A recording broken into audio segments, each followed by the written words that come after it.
Hey guys, welcome back to the channel. So today I am painting a light and motion cityscape. I have to fuss up, I actually messed up because I accidentally deleted the first hour of footage. So here I'm just kind of like redoing everything again, and then it stops halfway and it fast forwards to when it's half painted. But it's okay because that's just the first step, so we kind of just missed the first step.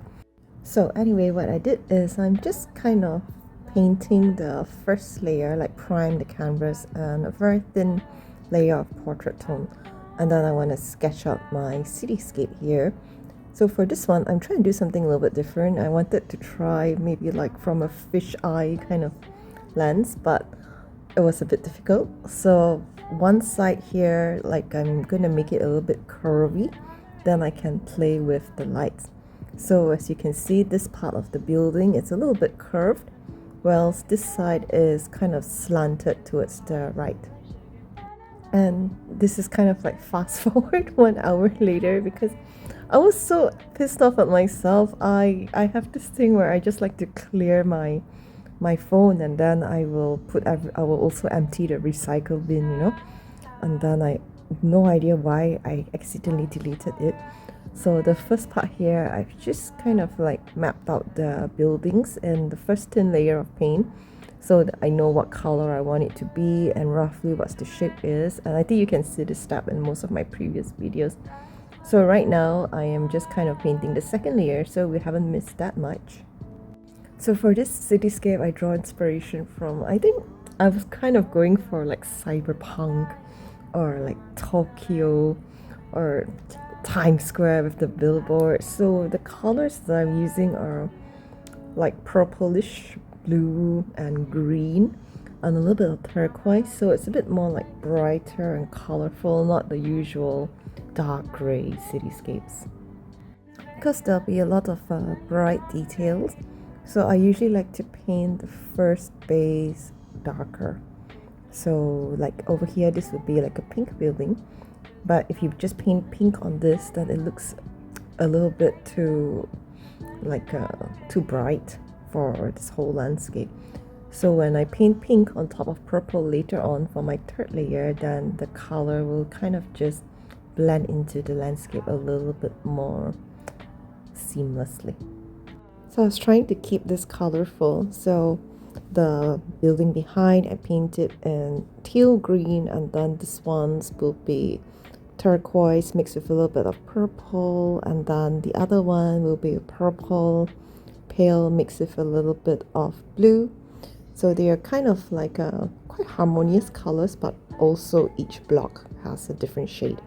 And then right now here, I'm just painting the road. I'm using deep gray with a little bit of Payne's gray to darken it. Now I'm going to paint a black stripe here to divide the road, and in the middle of the road I'm going to paint them in blue. So the top part will be from sky blue gradually to Prussian blue, and I'm going to add a little bit of Payne's gray to darken it. So this is where I paint a little bit of gray over this patch of road so that it kind of like blends in a little bit nicely, and the blue isn't too glaring in the middle. Once I'm done with the road, I am going to start on this building on the right side of this canvas. So I'm using a little bit more brown in this. I'm using Van Dyck brown, also mixed with a little bit of raw sienna. So this building is like just one building, but it's going to be a few different levels. And each different levels, I'm going to use a different color. So for the ground floor, I'm using Prussian blue and turquoise. And then I use a bit of black and brown to separate it from the second level. And the second level, I use turquoise mixed with a little bit of blue. So between each step, I will use a masking tape to try to get the straight lines in. And it's a lot faster as well. So I just use a fine tip brush, and then I use the masking tape, which really helps to speed up the whole process. So you can just kind of really mix and match your own colors for each floor. So like third floor is a bit of brown, and then the top is just this like purple and blue panels. So finally we're working on the sky. Usually I like to paint the sky first, but this was so complex I didn't even know where to start, so I just decided to go from left to right. I'm using a little bit of Mars Black mixed with Prussian blue for the top. And as we get to the center of the sky between the buildings, then I mix a little bit of cobalt blue so it's a little lighter, and you can see like the sky kind of joins into the road in the middle. So now for the third layer, it's time to add the details for the buildings. So I'm adding a little bit of stripes in just to give it a bit more character. And then I want to blur everything. So right now I'm working on the billboards. So originally this was like in blue, but I painted white over it, and then now I'm going to blend it together so that it has that blurry effect. And I'm going to do this blurry effect for all the buildings so that later when I add the lights it will stand out. So here's a close-up shot of how I do it. The first blue below that was in sky blue, with the one I painted white over, and then the darkest blue was Prussian blue. So I mix white with sky blue, and then I blend around the corners so you kind of get this very blended and soft edges around it, so you get a nice glow from the white in the middle. So as mentioned earlier, I like to paint a darker color below if I want to paint a lighter color on top of it, for example like yellow, pink and all these kind of bright colors. So I'll paint the bottom in a dark brown, and then I'm going to paint yellow mid over it. And then right now what I'm doing is I'm blending the brown with the yellow. So this is another close-up shot. I take the brown and I mix it with the yellow, and I use a fine tip brush and I blend it into the background. And then in the middle I will add a lighter shade of yellow. In this sense I'm using Naples yellow, or you can also use titanium white, so you get this kind of like a neon sign kind of effect. And then over here I paint pink on top of the dark purple, so you have this kind of like nice purplish pink. And then after that, don't forget to blur the edges by blending all the colors together. So right now I'm just kind of adding a little bit of designs to the buildings so it doesn't look so bland, but most of it will be left as it is because I'm just going to fill it up with lights after that. So in order to have this kind of very out of focus background, you need to blend out the sharp lines, or basically any color. You kind of like one building from another building or one subject to another subject, you need to blend it together so it becomes one. I've actually have this, like I've talked about this in a lot of my previous videos of the same theme, but this one is such a long video I had to kind of just cut it short a little bit. But if you want a more detailed explanation, please refer to my past videos.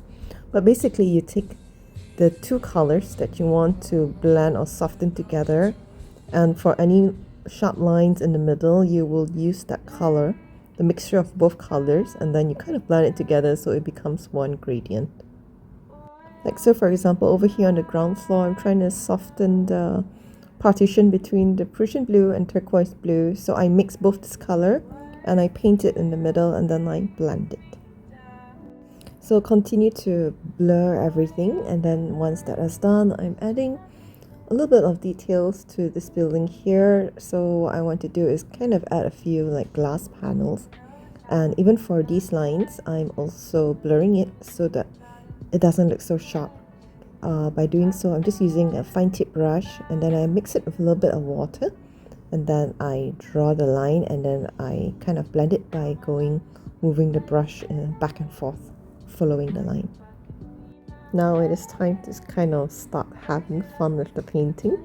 This part looked a little bit blank, so I didn't know what to add there, so I've decided to just draw a few red and white pedestal poles, but these are going to be reflective, so I'm going to draw the lights reflecting of it later. That's why right now the red looks a little bit more like subdued, and so does the white because I mixed it with gray.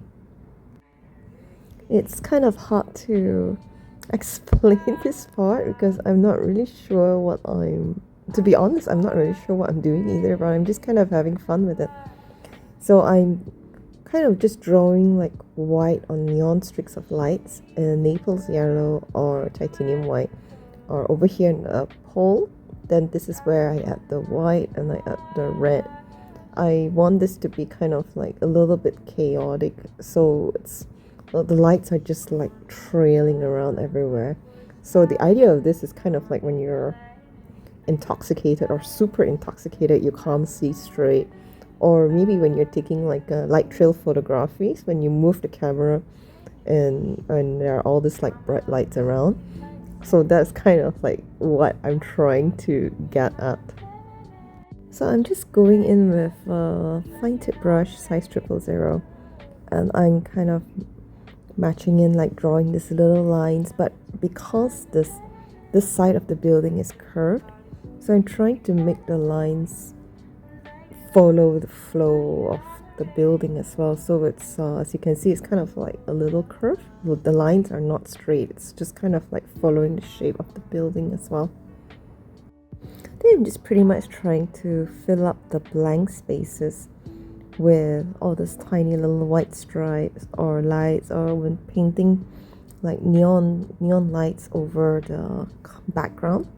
And here just a few windows from the building, and yeah, just pretty much filling up the space.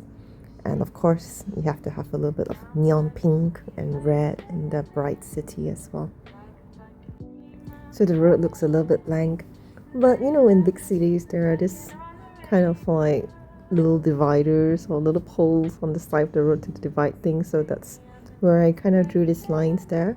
And then over here I'm kind of drawing this white orange streak of light below and continuing over here. I wasn't really sure what to do with this part, so I've decided to just kind of like fill up the window panels with these colorful stripes, and then more of these tiny white lines to add a bit of chaos and movement on all these blank spots that I'm not sure what to do with. So for the top part of this building, I didn't want it to be too overly messy, so because there's kind of like a lot of these little lines already.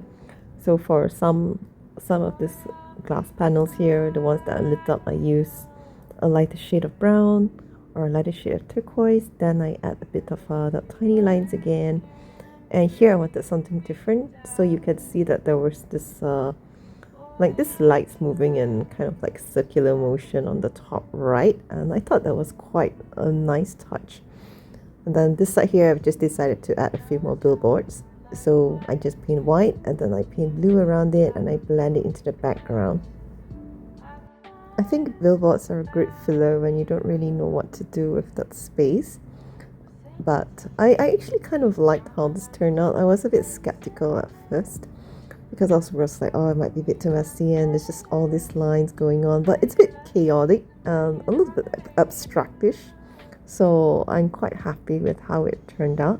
And I just knew that the only thing that could complete this was a red rose in the middle. And I think red will go really well with these colors because it has that nice pop. Usually I like to paint a pink rose, but I feel like it might drown with all these colors behind. So I draw the rose, the outline of the rose in portrait tone, and then I paint it in purple red mixed with Prussian blue for the darker shades, and then a little bit of crimson and scarlet, and I use vermilion for the highlights. And then I paint the leaves in Mighty's green and Prussian blue. I think the tricky part here is because usually I like to just draw one rose, but because this is so like colorful on both sides, like I'm not sure which side of the canvas I want the rose to, so I had to paint two roses. And by painting two roses, I need to balance it out with the amount of leaves as well. But anyway, this is finished, and I hope you find this tutorial useful, even though if it's cut off halfway. And I actually really like this painting, so this is available on Etsy. Thank you guys so much for watching. The link is in the description if you'd like to purchase it, and I hope to see you again in the next video. Goodbye.